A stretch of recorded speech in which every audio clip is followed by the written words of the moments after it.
मैं बात कर रहा हूं देश को मिले नए प्रधानमंत्री संग्रहालय की।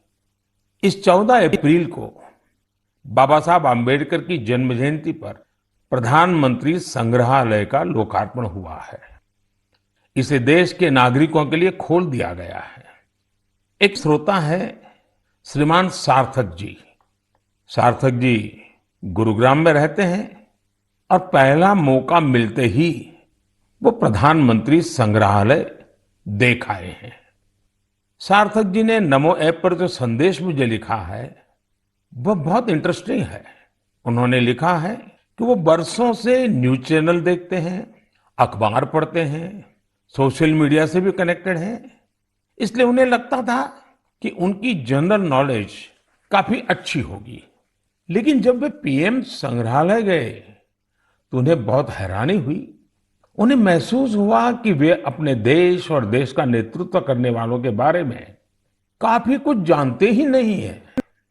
उन्होंने पीएम संग्रहालय की कुछ ऐसी चीजों के बारे में लिखा है जो उनकी जिज्ञासा को और बढ़ाने वाली थी।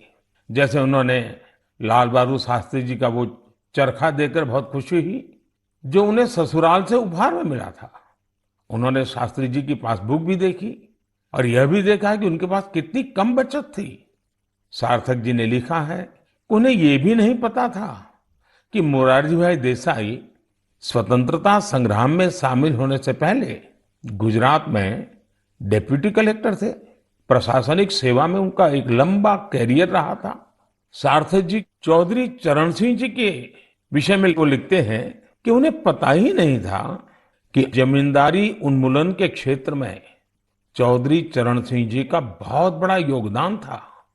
इतना ही नहीं, वे आगे लिखते हैं जब लैंड रिफॉर्म के विषय में वहां मैंने देखा कि श्रीमान PV Narasimha Rao ji land reform के काम में बहुत गहरी रुचि लेते थे। सार्थक जी को भी इस म्यूजियम में आकर ही पता चला कि चंद्रशेखर जी ने 4000 किलोमीटर से अधिक पैदल चलकर ऐतिहासिक भारत यात्रा की थी। उन्होंने जब संग्रहालय में उन चीजों को देखा जो अटल जी उपयोग करते थे, उनके भाषणों को सुना, तो वो गर्व से भर उठे थे। सार्थक जी ने यह भी बताया कि इस संग्रहालय में महात्मा गांधी, सरदार पटेल, डॉक्टर अंबेडकर, जयप्रकाश नारायण और हमारे प्रधानमंत्री पंडित जवाहरलाल नेहरू के बारे में भी बहुत ही रोचक जानकारियां हैं। साथियों, देश के प्रधानमंत्रियों के योगदान को याद करने के लिए आजादी के अमृत महोत्सव से अच्छा समय और क्या हो सकता है। देश के लिए यह गौरव की बात है कि आजादी का अमृत महोत्सव एक जन आंदोलन का रूप ले रहा है। इतिहास को लेकर लोगों की दिलचस्पी काफी बढ़ रही है और ऐसे में पीएम म्यूजियम युवाओं के लिए भी आकर्षण का केंद्र बन रहा है जो देश की अनमोल विरासत से उन्हें जोड़ रहा है। वैसे साथियों, जब म्यूजियम के बारे में आपसे इतनी बातें हो रही हैं तो मेरा मन किया कि मैं भी आपसे कुछ सवाल करूं। देखते हैं आपकी जनरल नॉलेज क्या कहती है, आपको कितनी जानकारी है। मेरे नौजवान साथियों, आप तैयार हैं? कागज कलम हाथ में ले लिया? अभी मैं आपसे जो पूछने जा रहा हूं, आप उनके उत्तर नमो ऐप या सोशल मीडिया पर #म्यूजियम क्विज के साथ शेयर कर सकते हैं और जरूर करें। मेरा आपसे आग्रह है कि आप इन सभी सवालों का जवाब जरूर दें। इससे देश भर के लोगों में म्यूजियम को लेकर दिलचस्पी और बढ़ेगी। क्या आप जानते हैं कि देश के किस शहर में एक प्रसिद्ध रेल म्यूजियम है जहां पिछले 45 वर्षों से लोगों को भारतीय रेल की विरासत देखने का मौका मिल रहा है? मैं आपको एक और क्लू देता हूं। आप यहां fairy queen, saloon of Prince of Wales से लेकर फायरलेस स्टीम लोकोमोटिव ये भी देख सकते हैं। क्या आप जानते हैं कि मुंबई में वो कौन सा म्यूजियम है जहां हमें बहुत ही रोचक तरीके से करेंसी का इवोल्यूशन देखने को मिलता है? यहाँ ईसा पूर्व 6ठी शताब्दी के सिक्के मौजूद हैं, तो दूसरी तरफ ई मनी भी मौजूद है। तीसरा सवाल, विरासत ए खालसा इस म्यूजियम से जुड़ा है। क्या आप जानते हैं ये म्यूजियम पंजाब के किस शहर में मौजूद है? पतंगबाजी में तो आप सबको बहुत आनंद आता ही होगा। अगला सवाल इसी से जुड़ा है। देश का एकमात्र काइट म्यूजियम कहाँ है? आइए मैं आपको क्लू देता हूं। यहां जो सबसे बड़ी पतंग रखी है उसका आकार 22 गुणा 16 फीट है। कुछ ध्यान आया? नहीं तो यही एक और चीज बताता हूं। यह जिस शहर में है उसका बापू से विशेष नाता रहा है। बचपन में डाक टिकटों के संग्रह का शौक किसे नहीं होता, लेकिन क्या आपको पता है कि भारत में डाक टिकट से जुड़ा नेशनल म्यूजियम कहाँ है? मैं आपसे एक और सवाल करता हूँ। गुलशन महल नाम की इमारत में कौन सा म्यूजियम है? आपके लिए क्लू ये है कि इस म्यूजियम में आप फिल्म के डायरेक्टर भी बन सकते हैं, कैमरा एडिटिंग की बारीकियों को भी देख सकते हैं। अच्छा, क्या आप ऐसे किसी म्यूजियम के बारे में जानते हैं जो भारत की टेक्सटाइल से जुड़ी विरासत को सेलिब्रेट करता है?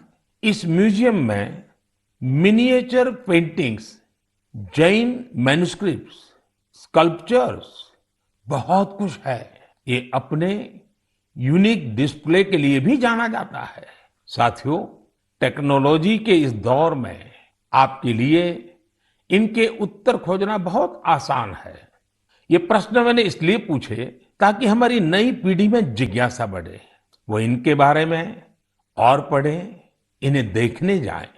अब तो म्यूजियम्स के महत्व की वजह से कई लोग खुद आके आकर म्यूजियम्स के लिए काफी दान भी कर रहे हैं। बहुत से लोग अपने पुराने कलेक्शन को, ऐतिहासिक चीजों को भी म्यूजियम्स को दान कर रहे हैं। आप जब ऐसा करते हैं तो एक तरह से आप एक सांस्कृतिक पूंजी को पूरे समाज के साथ साझा करते हैं। भारत में भी लोग अब इसके लिए आगे आ रहे हैं। मैं ऐसे सभी निजी प्रयासों की भी सराहना करता हूं।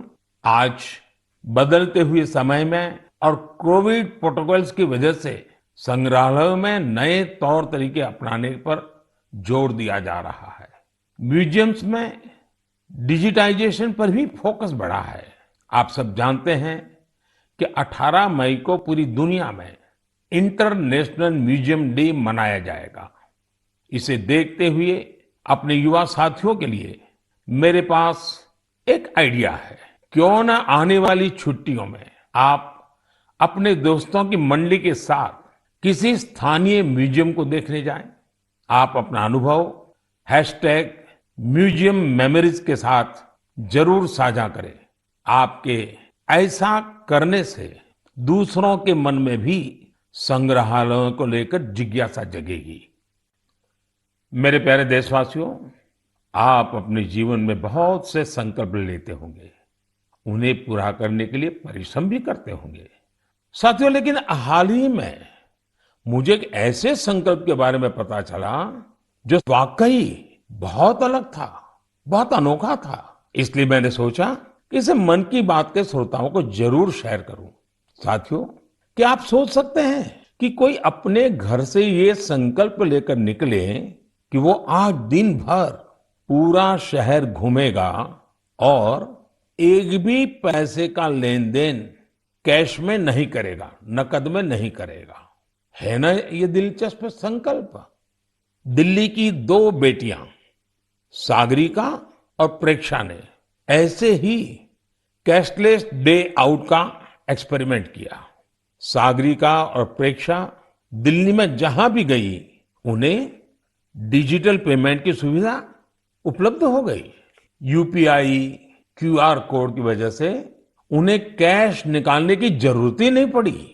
यहां तक कि स्ट्रीट फूड और रेहड़ी पटरी की दुकानों पर भी ज्यादातर जगह उन्हें ऑनलाइन ट्रांजैक्शन की सुविधा मिली।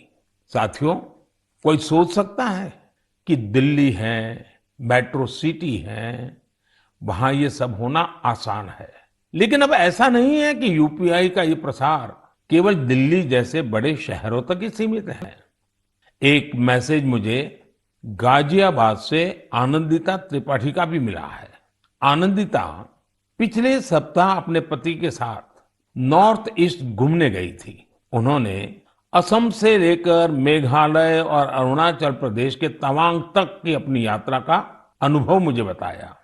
आपको भी ये जानकर सुखद हैरानी होगी कि कई दिन की इस यात्रा में दूर दराज इलाकों में भी उन्हें कैश निकालने की जरूरत ही नहीं पड़ी।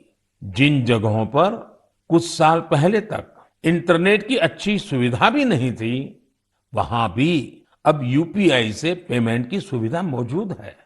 सागरिका, प्रेक्षा और आनंदिता के अनुभवों को देखते हुए मैं आपसे भी आग्रह करूंगा कि कैशलेस डे आउट का एक्सपेरिमेंट करके देखें। जरूर करें। साथियों, पिछले कुछ सालों में भीम यूपीआई तेजी से हमारी इकोनॉमी और आदतों का हिस्सा बन गया है। अब तो छोटे छोटे शहरों में और ज्यादातर गांवों में भी लोग यूपीआई से ही लेन देन कर रहे हैं। डिजिटल इकोनॉमी से देश में एक कल्चर भी पैदा हो रहा है। गली नुक्कड़ की छोटी छोटी दुकानों में डिजिटल पेमेंट होने से उन्हें ज्यादा से ज्यादा ग्राहकों को सर्विस देना आसान हो गया है। उन्हें अब खुले पैसों की भी दिक्कत नहीं होती। आप भी यूपीआई की सुविधा को रोजमर्रा के जीवन में महसूस करते होंगे। कहीं भी गए, कैश ले जाने का, बैंक जाने का, एटीएम खोजने का झंझट ही खत्म। मोबाइल से ही सारे पेमेंट हो जाते हैं। लेकिन क्या आपने कभी सोचा है कि आपके इन छोटे छोटे ऑनलाइन पेमेंट से देश में कितनी बड़ी डिजिटल इकोनॉमी तैयार हुई है? इस समय हमारे देश में करीब 20,000 करोड़ रुपए के ट्रांजैक्शन हर दिन हो रहे हैं। पिछले मार्च के महीने में तो यूपीआई ट्रांजैक्शन करीब 10 लाख करोड़ रुपए तक पहुंच गया। इससे देश में सुविधा भी बढ़ रही है और ईमानदारी का माहौल भी बन रहा है। अब तो देश में फिनटेक से जुड़े कई नए स्टार्टअप भी आगे बढ़ रहे हैं। मैं चाहूंगा कि अगर आपके पास भी डिजिटल पेमेंट और स्टार्टअप इकोसिस्टम की इस ताकत से जुड़े अनुभव है तो उन्हें साझा करिए। आपके अनुभव दूसरे कई और देशवासियों के लिए प्रेरणा बन सकते हैं। मेरे प्यारे देशवासियों, टेक्नोलॉजी की ताकत कैसे सामान्य लोगों का जीवन बदल रही है, ये हमें हमारे आसपास लगातार नजर आ रहा है। टेक्नोलॉजी ने एक और बड़ा काम किया है। ये काम है दिव्यांग साथियों की असाधारण क्षमताओं का लाभ देश और दुनिया को दिलाना। हमारे दिव्यांग भाई बहन क्या कर सकते हैं, ये हमने टोक्यो पैरालंपिक्स में देखा है। खेलों की तरह ही आर्ट्स, एकेडमिक्स और दूसरे कई क्षेत्रों में दिव्यांग साथी कमाल कर रहे हैं। लेकिन जब इन साथियों को टेक्नोलॉजी की ताकत मिल जाती है तो ये और भी बड़े मुकाम हासिल करके दिखाते हैं। इसलिए देश आजकल लगातार संसाधनों और इंफ्रास्ट्रक्चर को दिव्यांगों के लिए सुलभ बनाने के लिए लगातार प्रयास कर रहा है। देश में ऐसे कई स्टार्टअप्स और संगठन भी हैं जो इस दिशा में प्रेरणादायी काम कर रहे हैं। ऐसी एक संस्था है voice of specially abled people. ये संस्था असिस्टिव टेक्नोलॉजी के क्षेत्र में नए अवसरों को प्रमोट कर रही है। जो दिव्यांग कलाकार हैं, उनके काम को दुनिया तक पहुंचाने के लिए भी एक इनोवेटिव शुरुआत की गई है। Voice of specially abled people के इन कलाकारों की पेंटिंग्स, इसकी डिजिटल आर्ट गैलरी तैयार की है। दिव्यांग साथी किस तरह असाधारण प्रतिभाओं के धनी होते हैं और उनके पास कितनी असाधारण क्षमताएं होती हैं, ये आर्ट गैलरी इसका एक उदाहरण है। दिव्यांग साथियों के जीवन में कैसी चुनौतियां होती हैं, उनसे निकलकर वो कहां तक पहुंच सकते हैं, ऐसे कई विषयों को इन पेंटिंग्स में आप महसूस कर सकते हैं।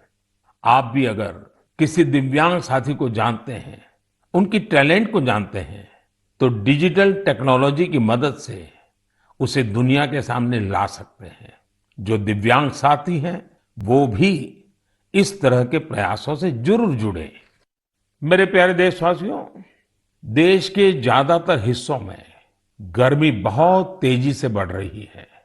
बढ़ती हुई ये गर्मी पानी बचाने की हमारी जिम्मेदारी को भी उतना ही बढ़ा देती है। हो सकता है कि आप अभी जहां हो वहां पानी पर्याप्त मात्रा में उपलब्ध हो, लेकिन आपको उन करोड़ों लोगों को भी हमेशा याद रखना है जो जल संकट वाले क्षेत्रों में रहते हैं, जिनके लिए पानी की एक एक बूंद अमृत के समान होती है।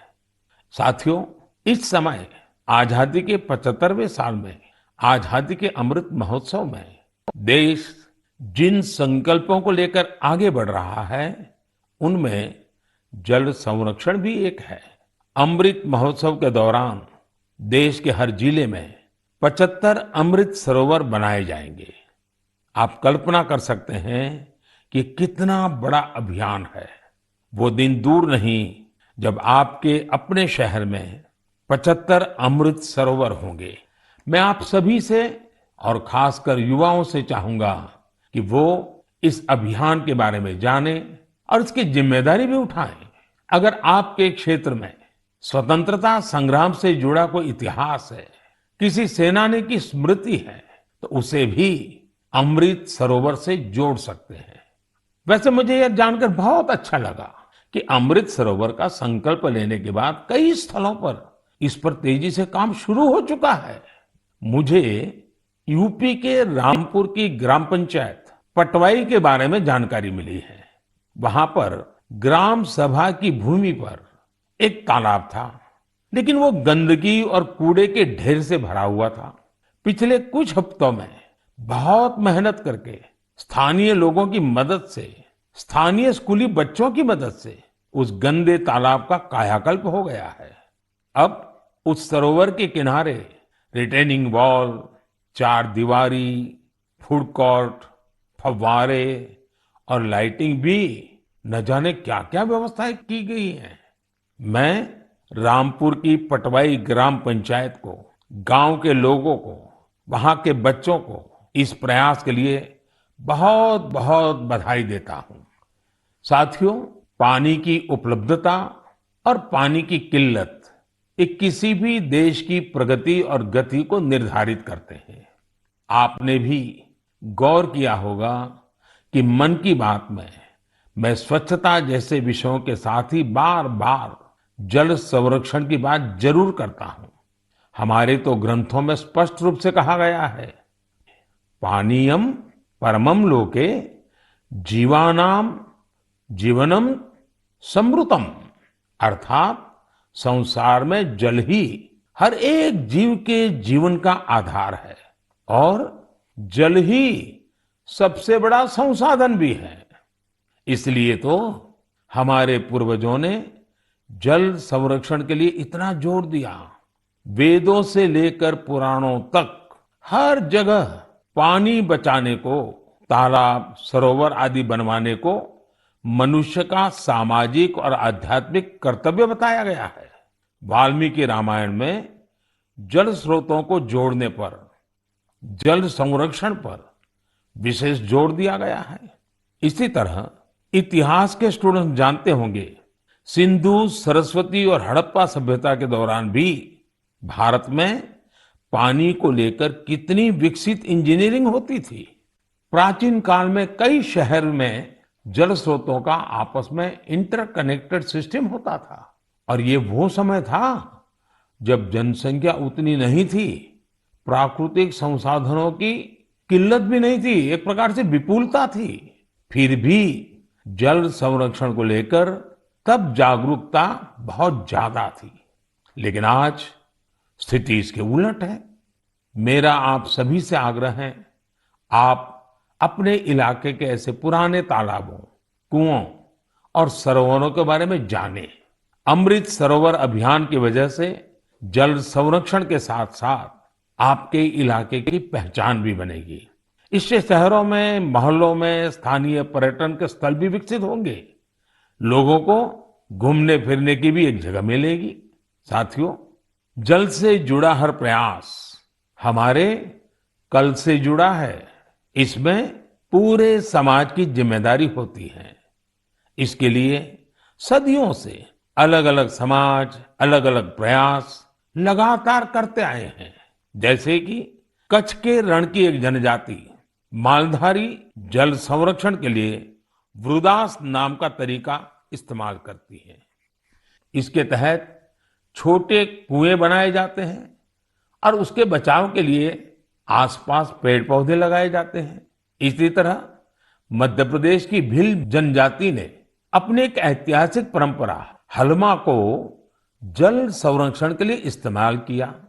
इस परंपरा के अंतर्गत इस जनजाति के लोग पानी से जुड़ी समस्याओं का उपाय ढूंढने के लिए एक जगह पर एकत्रित होते हैं।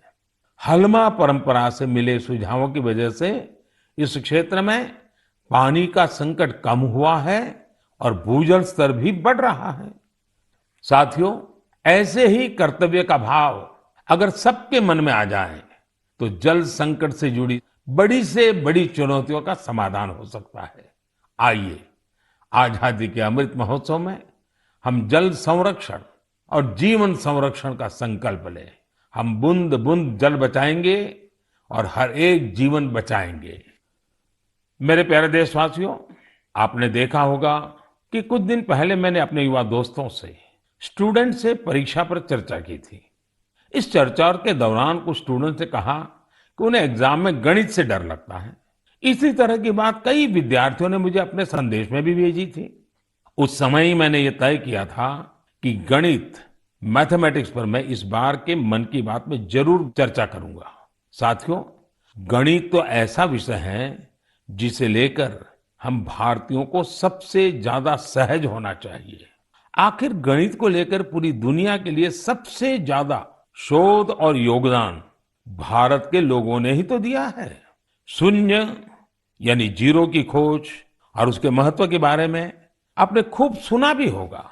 अक्सर आप ये भी सुनते होंगे कि अगर जीरो की खोज न होती तो शायद हम दुनिया की इतनी वैज्ञानिक प्रगति भी न देख पाते। कैलकुलस से लेकर कंप्यूटर्स तक ये सारे वैज्ञानिक आविष्कार जीरो पर ही तो आधारित हैं। भारत के गणितज्ञों और विद्वानों ने यहां तक लिखा है कि यत् किंचित वस्तु तत्सर्वम, यत् किंचित वस्तु तत्सर्वम गणितेन बिना नहीं, गणितेन बिना नहीं। अर्थात इस पूरे ब्रह्मांड में जो कुछ भी है वो सब कुछ गणित पर ही आधारित है। आप विज्ञान की पढ़ाई को याद करिए तो इसका मतलब आपको समझ आ जाएगा। विज्ञान का हर प्रिंसिपल एक मैथमेटिकल फॉर्मूला में ही तो व्यक्त किया जाता है। न्यूटन के लॉज हो, आइंस्टाइन का फेमस इक्वेशन, ब्रह्मांड से जुड़ा सारा विज्ञान एक गणित ही तो है। अब तो वैज्ञानिक भी थियरी ऑफ एवरीथिंग की चर्चा करते हैं, यानी एक ऐसा सिंगल फॉर्मूला जिससे ब्रह्मांड की हर चीज को अभिव्यक्त किया जा सके। गणित के सहारे वैज्ञानिक समझ के इतने विस्तार की कल्पना हमारे ऋषियों ने हमेशा से की है। हमने अगर शून्य का आविष्कार किया तो साथ ही अनंत यानी इन्फिनिट को भी एक्सप्रेस किया है। सामान्य बोलचाल में जब हम संख्याओं और नंबर्स की बात करते हैं तो मिलियन, बिलियन और ट्रिलियन तक बोलते और सोचते हैं, लेकिन वेदों में और भारतीय गणित में ये गणना बहुत आगे तक जाती है।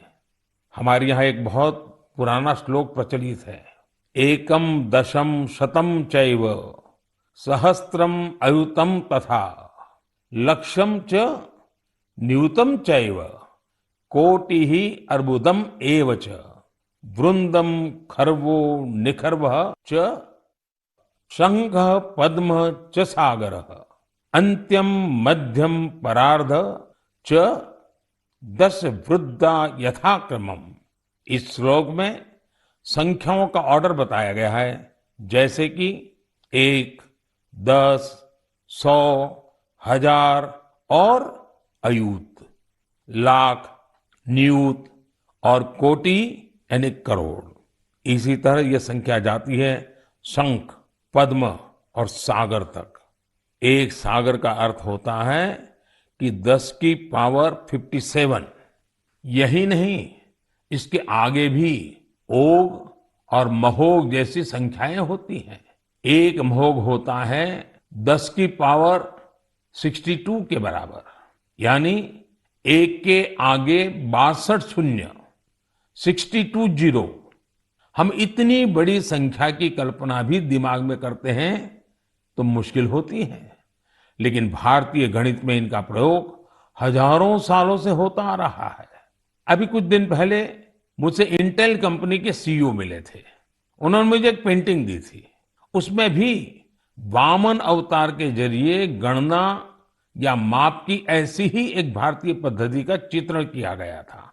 इंटेल का नाम आया तो कंप्यूटर आपके दिमाग में अपने आप आ गया होगा।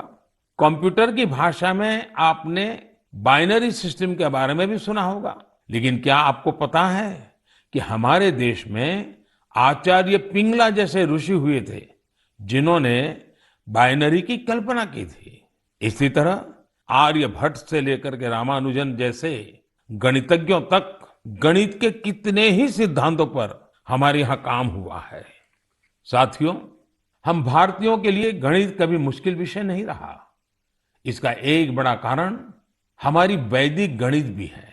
आधुनिक काल में वैदिक गणित का श्रेय जाता है श्री भारती कृष्ण तीर्थ जी महाराज को।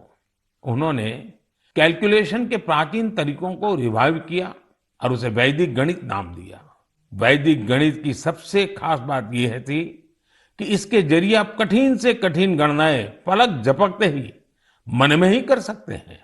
आजकल तो सोशल मीडिया पर वैदिक गणित सीखने और सिखाने वाले ऐसे कई युवाओं के वीडियोस भी आपने देखे होंगे।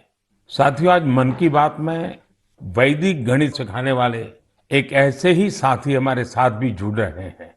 ये साथी हैं कोलकाता के गौरव टेकरीवाल जी, और वो पिछले 2-2.5 दशक से वैदिक मैथमेटिक इस मूवमेंट को बड़े समर्पित भाव से आगे बढ़ा रहे हैं। आइए उनसे ही कुछ बातें करते हैं। गौरव जी, नमस्ते। नमस्ते सर। मैंने सुना है कि आप वैदिक मैथ्स के लिए काफी रुचि रखते हैं, बहुत कुछ करते हैं। तो पहले तो मैं आपके विषय में कुछ जानना चाहूंगा और बाद में इस विषय में आपकी रुचि कैसे है, जरा मुझे बताइए। सर, मैं 20 साल पहले जब बिजनेस स्कूल के लिए अप्लाई कर रहा था तो उसकी कॉम्पिटिटिव एग्जाम होती थी जिसका नाम है कैट। उसमें बहुत सारे गणित के सवाल आते थे जिसको कम समय में करना पड़ता था। तो मेरी माँ ने मुझे एक बुक लाकर दिया जिसका नाम था वैदिक गणित।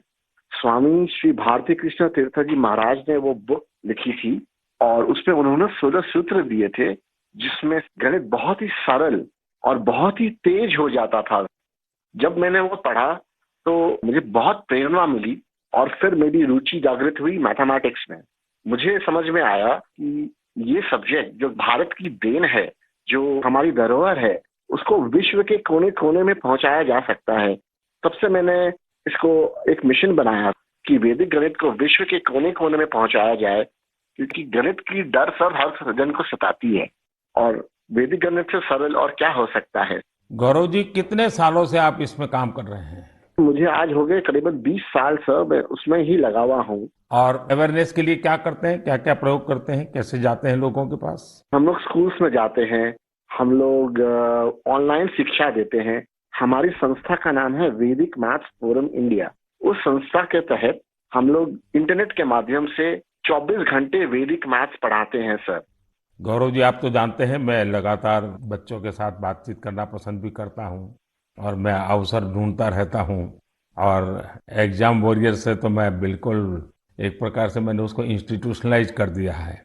और मेरा भी अनुभव है कि ज्यादातर जब बच्चों से बात करता हूं तो गणित का नाम सुनते ही वो भाग जाते हैं। और तो मेरी कोशिश यही है कि ये बिना कारण जो एक हाव पैदा हुआ है उसको निकाला जाए, ये डर निकाला जाए।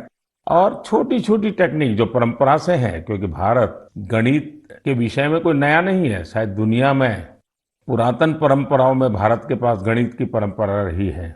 तो एग्जाम वॉरियर को डर निकालना है तो आप क्या कहेंगे उनको?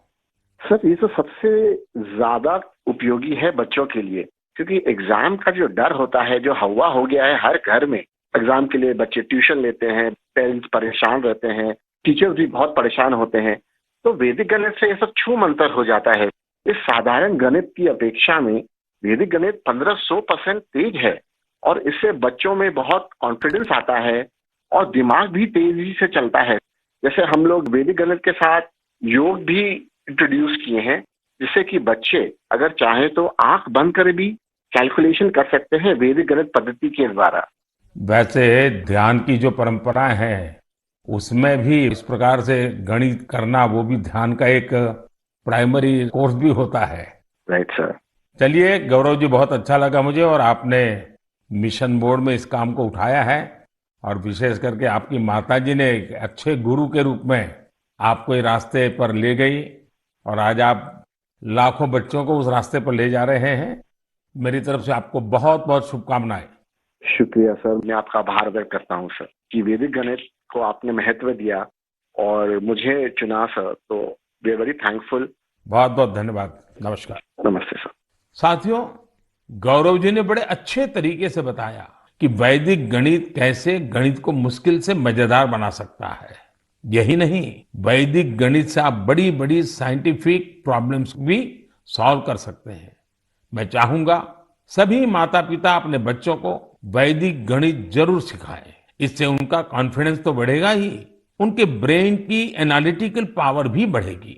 और हाँ, गणित को लेकर कुछ बच्चों में जो भी थोड़ा बहुत डर होता है, वो डर भी पूरी तरह समाप्त हो जाएगा। मेरे प्यारे देशवासियों, मन की बात में आज म्यूजियम से लेकर मैथ तक कई ज्ञानवर्धक विषयों पर चर्चा हुई। ये सब विषय आप लोगों के सुझावों से ही मन की बात का हिस्सा बन जाते हैं। मुझे आप इसी तरह आगे भी अपने सुझाव नमो ऐप और माय गॉव के जरिए भेजते रहिए। आने वाले दिनों में देश में ईद का त्योहार भी आने वाला है। 3 मई को अक्षय तृतीया और भगवान परशुराम की जयंती भी मनाई जाएगी। कुछ दिन बाद ही वैशाख बुद्ध पूर्णिमा का पर्व भी आएगा।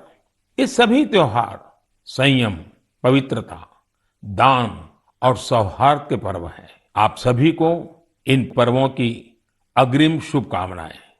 इन पर्वों को खूब उल्लास और सौहार्द के साथ मनाइए। इन सब के बीच आपको कोरोना से भी सतर्क रहना है। मास्क लगाना, नियमित अंतराल पर हाथ धुलते रहना, बचाव के लिए जो भी जरूरी उपाय है आप उनका पालन करते रहें।